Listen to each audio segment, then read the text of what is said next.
갑자기 의사로부터 암이라는 통보를 받기도 합니다. 사업이 어려워지기도 합니다. 직장을 잃어버리기도 합니다. 우리 자녀들이 방황하기도 합니다. 위기의 때가 찾아온 것입니다. 오늘 이스라엘 백성들은 국가적 위기를 만났습니다. 그런 때에 그들은 하나님 앞에 나와 물었습니다. 어떻게 해야 합니까? 모세와 여호수아를 통해서 배운 것이 있기 때문에 그렇습니다. 생각해 보십시오. 200만이 되는 이스라엘 백성들을 이끌고 40년 동안 그 광야를 지나가는 동안에 얼마나 많은 어려움이 있었겠습니까?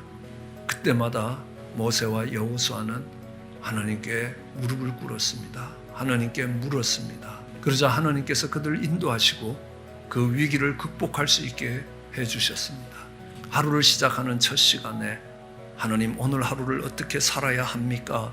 하고 묻지 않는 사람들은 그의 하루의 삶 속에 위기의 순간이 닥칠 때 기도하지 않는다는 사실입니다. 오늘 이 아침에도 어려움을 당하고 힘든 과정을 지나가시는 분들이 있을 것입니다. 하나님께 물어야 합니다. 그것이 위기를 극복하는 첫 걸음이 될 것입니다. 이스라엘 백성들이 물었을 때 하나님이 대답하십니다. 유다가 올라가라는 것입니다. 이 유다라는 이름은 찬양이라는 이름입니다. 그래서 우리는 두 번째로 우리는 찬양으로 위기를 극복할 수 있다는 거예요. 그러면 하나님은 탁월한 사람을 사용하시지 않았습니다. 찬양하는 사람을 세우셨습니다. 그 위기 상황에서 찬양을 하지 않으면 어떻게 됩니까? 좌절할 겁니다. 낙심할 겁니다. 절망할 겁니다.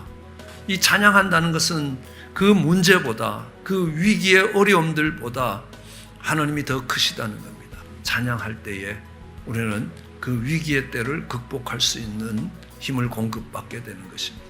그 위기의 때를 지나갈 때 혼자서 지나가기가 얼마나 두렵고 힘든지 모릅니다.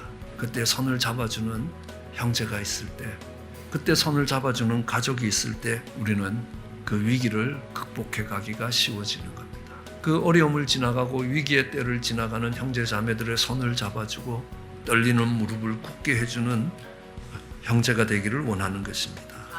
함께 한다는 건 대단한 일을 해줘야 되는 것 아니라는 겁니다. 옆에 있어 주기만 하면 되는 것입니다. 울 때 같이 울고 웃을 때 같이 웃어주는 것만으로도 충분하다는 겁니다.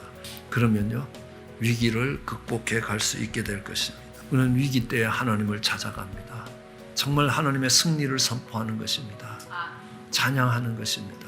감사의 노래를 부르는 것입니다. 그리고도 떨리시면요, 형제들의 손을 잡고 함께 가십시오. 그럼 그 속에 위로가 있고 그 속에 하나님의 역사가 있을 것입니다. 그렇게 우리 삶에 다가온 위기들이 극복되기를 주의 이름으로 축원합니다.